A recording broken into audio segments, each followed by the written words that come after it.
At the base of a 700-foot granite cliff, Shane wryly adjusted his sunglasses and stared at the rock climbers from the Aspen/Pitkin County Search and Rescue Team as they made their descent. On the way down, they scrutinized every inch, looking for a scrap of material, a blood smear, a hair clip, anything, any trace of the woman who had gone missing 4 days ago. To get to this position at the foot of the cliff, Shane had driven down a steep one-lane service road. His assignment was to search this wide flat canyon where a scrawny creek wound through leafless shrubs, scruffy pines, rocks and patches of October snow that glittered like diamonds in the afternoon sunlight. If the missing woman had dared to hike through this desolate terrain, she must have been desperate to make her getaway. If she'd fallen, he was looking for a dead body. Head tilted back, he studied the jagged rock face and mentally mapped the route he would have taken if he'd been hired by a group for a day of extreme skiing in the areas outside the Groom Slopes. A decade ago, when he was still in his teens, Shane loved being dropped by helicopter into uncharted mountain territory and maneuvering his way down. Then he turned pro and had to be more careful. Skiing had been his life, until the crash that he lowered his gaze. The rugged territory had already been surveyed by drones. This effort was a more detailed search, the specialty of Shane's partner, Elvis. The 72-pound, black Labrador retriever kept his tail in the air and his nose to the ground, moving purposefully, searching. His sense of smell, which was 10,000 times more effective than a human, alerted him to the presence of skittering voles, as well as elk, coyote, and mountain lion. Layers and layers of scent. Using a T-shirt that belonged to the missing woman, Elvis could track her through an old-growth forest or across the Colorado High Plains. With minimal instruction from Shane, the lab had divided the wide ravine into quadrants as soon as they arrived. So far, Elvis hadn't shown any indication of a find. "How are you doing?" Shane glanced over his shoulder to his backpack, where he carried a water jug and collapsible bowl for Elvis. All that sniffing could be dehydrating. "Thirsty?" Without pausing, Elvis chuffed impatiently as if to say, "Hey, I'm working here." Yeah, don't mind me. I'm just the guy who buys that pricey kibble you like." Shane always talked to his lab and, frankly, wouldn't have been too shocked if the dog answered back. Elvis had been his best friend since they were introduced at the physical therapy clinic after the skiing accident. The doctors had told Shane he might never walk again, but Elvis, his assigned service dog, never gave up on him. When Shane strode out the door from rehab, he brought Elvis with him. For the past 2 years, they'd undergone SAR training together. Shane had started skiing again, not professionally, just for fun, and he'd opened his own business. Most of the time, life was good. Elvis raised his head, went into high alert and shook all over. His feet scrambled in the gravelly dirt, and he bounded toward the cliff face. At the edge of a tall arched boulder, he sat in frozen place, which was a signal for a find. Shane dashed toward Elvis. Was this the missing woman or something else? If the dog had sensed danger, he would have been in attack mode. This find was probably harmless. Nonetheless, Shane was glad for the Glock 17 in the holster clipped to his belt. He drew his weapon. Couldn't ignore the possibility that the woman who had disappeared might have been kidnapped. Gun in hand, he stopped beside Elvis. "Heel!" The black lab stood at his left hip, ready and waiting for the next command from Shane, the alpha of their little pack. "Whoever is behind that rock, step out," Shane said. "Show me your hands." The woman who emerged with hands raised had long blonde hair cascading past her shoulders almost to her waist. Even though she wore jeans and an oversized flannel shirt, she looked like an angel. "Thank you, Elvis, for finding her." Shane peeled off his Ray-Bans and asked, "Who are you?" "Mallory Greenfield. The person you're looking for is my mother, Gloria." Though she spoke clearly, he barely made sense of her words. Consumed by inappropriate desire, he yearned to tangle his fingers in those silky blonde strands and kiss those full pink lips. "Get a grip, Shaney boy. Been too long since you've had a date. Why were you hiding in the rocks?" "I didn't want to disturb your search. I'm wearing Mom's shirt, and I thought your dog might smell it." Which he did. He holstered his Glock. "You can put your hands down." "Thanks." She jammed her fists into her pockets and frowned. She was still beautiful, but her unhappiness disturbed him. "What's wrong?" She glared, and he realized what a dumb question that was. Of course, she was upset. Her mother was missing. "Who wants to know?" I'm Shane Riley. He reached down and patted the lab. This is Elvis. Why do you call him Elvis? For one thing, he ain't nothing but a hound dog. Shane tried on a disarming grin. And take a look at his mouth. She leaned close to study the handsome dog's upper left lip. Elvis the dog mimicked the sexy sneer of his rock star namesake. Mallory looked from the lab to Shane and back. Then, she gave an enthusiastic laugh that made the world seem brighter. Does he sing? Shane gave a command that wasn't in the regular training manual. Give us a song. Anna 1, Anna 2, and A.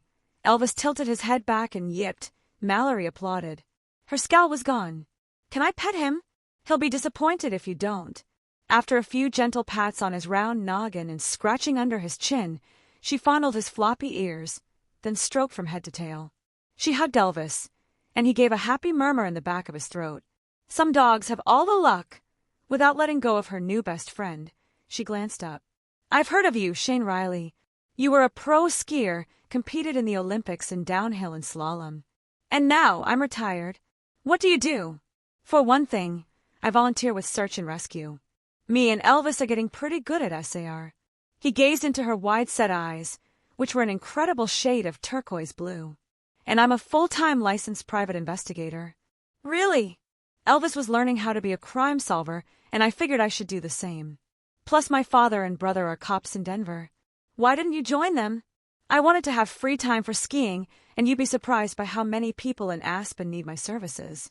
She stood, looked him up and down, and stuck out her hand. You're hired, Shane. I want you and Elvis to find my mom. He grasped her small, delicate hand in his and lightly squeezed. Where do we start? She left a note. What did it say? She reclaimed her hand and dashed a tear off her cheek. It said, I'll be back. Not much to work with, but he'd do anything to find Gloria Greenfield and bring a smile to Mallory's beautiful face. TW days later at the bitter edge of dawn, Mallory turned off her alarm before the buzzer sounded. She'd barely slept. Her mom was still missing. During the past 6 days, her mood had alternated between elation when a clue arose to panic when she feared Gloria was gone forever, and then to despair and exhaustion. Where the hell has she gone? In thick wool socks, Mallory padded to her bedroom window and threw open the curtains. Snow battered the beveled panes. This marked the first real storm of the season, a cause for celebration in Aspen where the fiscal well-being of the town meant at least 25 inches of base and a fresh supply of champagne powder. Mallory's fortunes weren't directly tied to the weather, but her business also depended on tourists and skiers. She was a part owner of Reflections, an art gallery, and coffee shop perched at the edge of the cliff where she'd met Shane and Elvis at the bottom. Though Gloria had founded the gallery, she delegated much of the responsibility to Mallory. For the past several months, Reflections hadn't been doing well. They'd barely survived the COVID shutdown and were still struggling toward recovery, relying mostly on the sale of baked goods, coffee, and tea. Though tempted to close the doors and devote herself 24/7 to searching for her mother, Mallory suspected that would be signing a death warrant for Reflections. She couldn't take time off for grief. People depended on her, and the business wasn't going to run itself. After a quick shower, she plaited her hair into a long braid, tossed on her clothes, shoved her feet into snow boots, and donned her parka, hat, and gloves. She lived close enough to the gallery that she was able to slog through the knee-high drifts and unlock the rear door. In the mudroom outside the kitchen, she changed from her boots into green, slip-resistant clogs, and then she started the early morning prep work, mixing, kneading, and proofing the dough for fresh breads and pastries. With muffins and scones in the oven, she took a caffeine break and pushed through the swinging kitchen door into the coffee shop adjoining the gallery. Sipping her favorite dark roast brew, she peered through a window at the unabated snowfall on the sculpture garden at the edge of the cliff. Was her mother out there, freezing and lost? Suffering from a delusion? Hiding from someone or something that would do her harm? Mallory pinched her lips together to hold back a sob but couldn't stop her tears. Don't give up. She had to keep believing that Gloria would come home safe and sound. Living without her was unthinkable. Given her mom's eccentric and unpredictable nature, her disappearance could be based on a whim or a half-baked scheme. That was Uncle Walter's opinion. Not really a relative, Walter Pulaski had been in Mallory's life for as long as she could remember. Not only was he internationally known as a sculptor who worked primarily in marble from a local quarry, But he also provided Mallory with grandfatherly guidance, ranging from bedtime fables to advice on creating wood carvings of forest creatures and totem poles. The end products were inexpensive and sold well. Not that Mallory considered whittling to be a viable career. Walter hadn't known where Gloria went, nor had any of her other friends, employees or ex-boyfriends. Everyone had said, "You know Gloria. She'll turn up." Mallory wasn't so sure. She glanced down at her cell phone, call Shane. She begun to look forward to their frequent talks and seeing the singing dog with the Elvis sneer. Right now, she wanted reassurance, needed to talk to a kind-hearted, understanding person. She flashed on a mental picture of Shane, who was big, about 6 feet 2 inches, and comforting. His sun-streaked brown hair fell across his tanned forehead. He had stubble on his chin. When he grinned, dimples bracketed his mouth. Call him. It was after 7 o'clock, not too early. She tapped his number on speed dial, and he answered immediately in a clear, wide-awake voice. Are you at work? Where else would I be at dawn? You might find this strange, but there are people who actually sleep until 8. Sometimes even later. Mom always says there's plenty of time to rest when you're dead. Not dead. Oh, please, not dead. Another spurt of tears spilled down her cheeks. This weather has me worried. I understand, he said. You're right to worry. But I got to tell you, I love snow. Of course he did. He used to be a pro skier.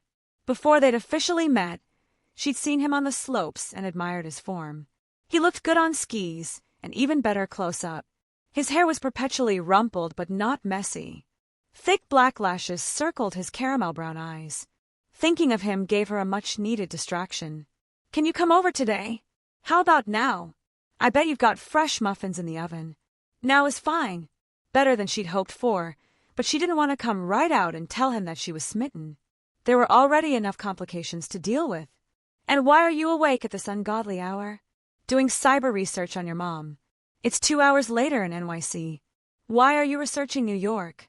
An art connection to your gallery. I'm always working. A great PI never sleeps. He paused for effect. Just ask Elvis. At the sound of his name, the lab gave a bark. Shane responded, That's right, isn't it? You're a great detective. Mallory imagined the dog spinning in a circle, chasing his tail and wiggling his hindquarters. Be sure to bring him along. You hear that, buddy? She can't help falling in love with you. She groaned at the song reference. Come to the kitchen door. It's unlocked. As soon as she disconnected the call, she stared at the silent phone and wished she'd hear from her mom. The only texts she'd gotten this morning were from employees who would be late. On a typical weekday, at least one of the bakers would have shown up by now. Not that she needed help. The gallery and coffee shop didn't open until 10 o'clock, and the monster snowfall would keep people away.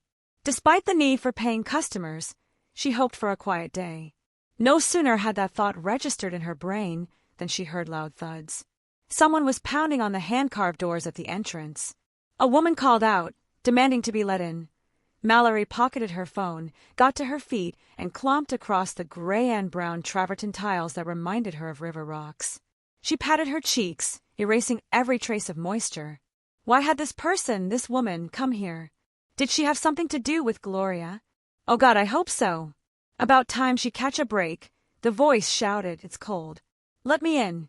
Mallory unfastened the deadbolt, unlocked the door, and opened it. Outside, partially sheltered from the heavy snowfall by an overhanging eave, stood a tall woman in a black parka. A fur-trimmed hood hid her face. She shoved against the door and stormed inside. Thank God I got here in time. He intends to kill you.